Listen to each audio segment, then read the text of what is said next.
Hey everyone, welcome back to PACER Talks about Bullying. I'm Bailey. Thanks for joining us.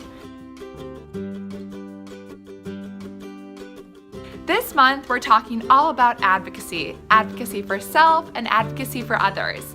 In this week's video, we are so excited to have Julie Hertzog with us, the director of PACER's National Bullying Prevention Center, as she shares her story about her son David and how he influenced and inspired her work of the peer advocacy program.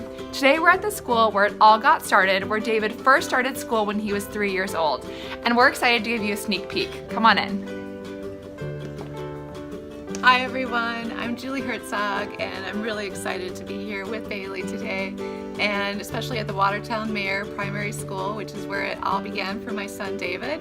And I'm going to be talking a little bit about not only my own personal journey and my work at the National Bullying Prevention Center and how David inspired that, but also explain a little bit about the Peer Advocacy Project. So let's get started. So you've talked a lot about the impact that your son David has had on your work. Can you tell me a little bit more about that? Well, David is absolutely one of my favorite things to talk about, and he has always been the inspiration for my work at PACER Center. And just a little bit of history, when David was born, he was born with Down syndrome, but he also was born with a lot of significant medical issues, including a heart where he had open heart surgeries, and he ended up with a tracheotomy, was on a ventilator, had a feeding tube, a pacemaker. So he was a young man who literally fought for his life those first 3 years. And when he started school, especially when he was going into kindergarten, I was looking at David and thinking, wow, here's a little boy who he walks a little different, he talks a little bit different, and was really worried about what his school experience was going to be like, because I thought for somebody who's fought so hard to live, that to have him go into school and to have anybody make fun of him or not be nice to him would absolutely break my heart. And so David was really inspired, thinking through what we could do to build safe and supportive cultures, not only for kids, not only for David, but for all kids or anybody who's vulnerable to being bullied or being teased or hurt for being different.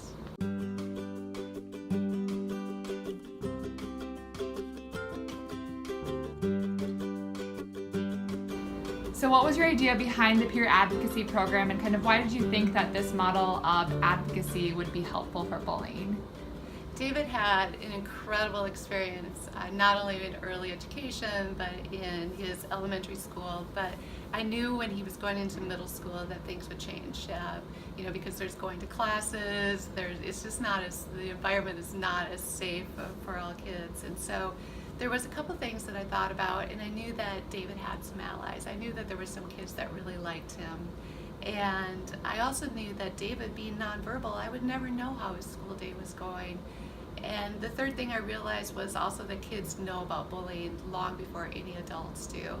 And so from that was born the Peer Advocacy Project, in which we at first designated 4 students who were good friends of David's, who really liked him, and we taught them what they could do if they saw David in a bullying situation, and also just to help him to feel included in the school environment. And that program was literally so successful for not only the 4 kids involved, but they started telling some friends, and right away it was expanded upon for all the kids who were in special education in middle school. And the really great outcome of that program was that it really became more about, not so much about protecting kids from bullying, but that was absolutely part of it. But the bigger thing was just how much kids were included. And I remember going to school, that first day of school in 6th grade, and all the kids in special education were in the bleachers, and they were all sitting together in one spot. And by the end of the school year, all the kids in special education were sitting throughout the entire bleachers, interacting with all the kids, and it really became a powerful statement of inclusion. But more so than that, I think all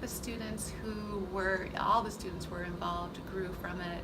And I still hear stories today about kids who will come up to me and say, Julie, because of the peer advocacy program, I now want to be a special education teacher.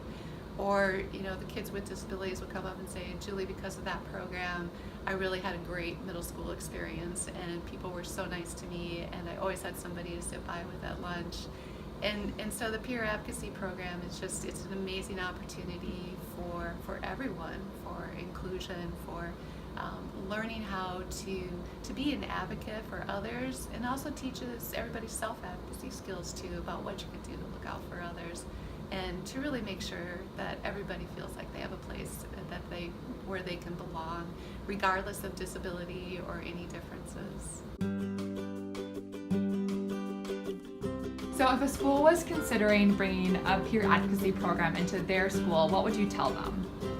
Peer advocacy is it's a win-win.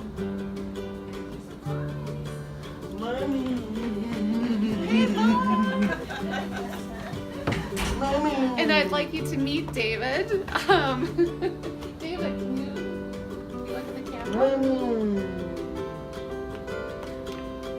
So this is David.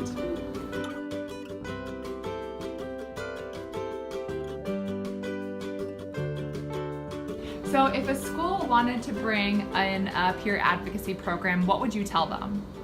A peer advocacy program at a school is a win-win for everybody involved, because it brings students with and without disabilities together in a way that wouldn't otherwise happen. And so if you put some structure behind that, it's amazing that kids really, I think, so often want to interact with students with disabilities, just don't have the opportunity to do so.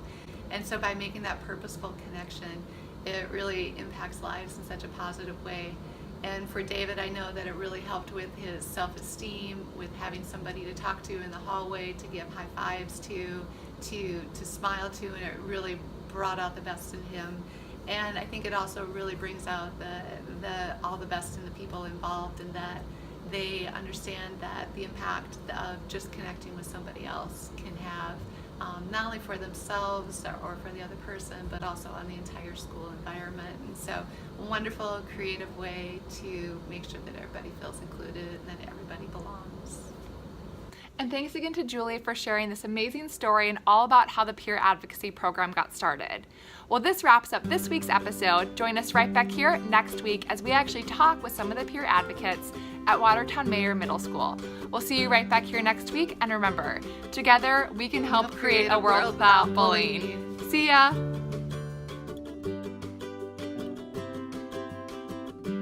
Yeah, okay. Yep, I'll see you at home. Yes. Bye-bye.